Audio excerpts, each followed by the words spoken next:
Okay, good day sa lahat mga kasuporta. Ako nga pala si Teacher Sherwin at ngayon, meron akong ginawang, isang, way para mapadali yung paggawa natin ng quarterly test results sa lahat ng subjects. So, eto automated na siya. So, ang ita-type niyo na lang dito yung example, yung advisor, example, teacher Gonzalez. Tapos kung halimbawa grade level, ako ay grade 8. Sample lang ay section niyo, ita-type niyo siya.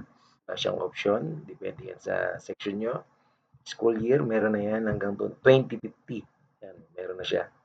So, in-advance na natin. So, 25, 26. So, example yung MPS, so yung test result niya sa math example lang po ay, halimbawa lang, 60.45. So, mapapansin natin dito, nag-automate siya, no? So, example naman sa science natin is, halimbawa is, uh, 61.24. Okay? Or medyo ibahin natin para nakikita natin pagkakaiba. 65. Ayan. So, napapansin nyo, no?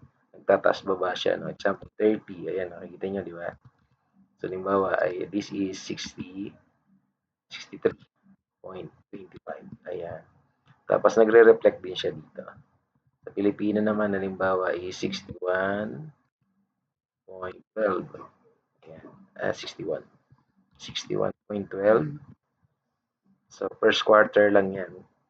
Tapos halimbawa sa Araling Panlipunan ay 66.23. Ayan. So, naka-automate din siya, no? Nakalagay din siya dito. Okay, so ganun yung ginawa nating design. So, sa mapping naman, halimbawa, 62.22. And sa values, halimbawa, ay 75.5. Ayan. And then sa TBE or TLE, lagay natin halimbawa 67.01. So, nakikita natin siya dito, no? So, naka-automate siya dyan. Tapos, ang maganda dyan, pag i-print natin dyan, control P mo lang yan. So, ayan, automatic mag-print siya ng isang buo sa bawat pages. So, A4 yung size niyan. So, pag pinirint natin, ayan siya. So, naka-design siya per quarter. Ayan, so kayo na pong bahala dyan, mag-edit. So, automated dyan. So, ayan. Yung line pala, na nakalagay dyan, yan, that will be the target MPS which is 75. So makikita natin dyan, na-reach niya na agad.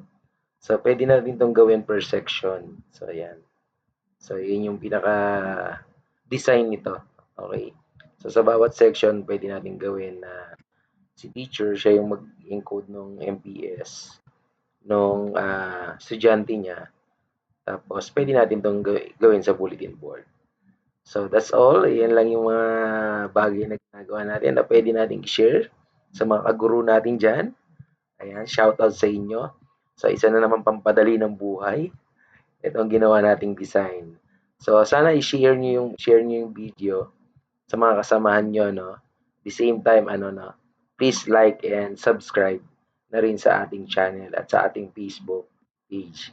Okay, that's all. God bless.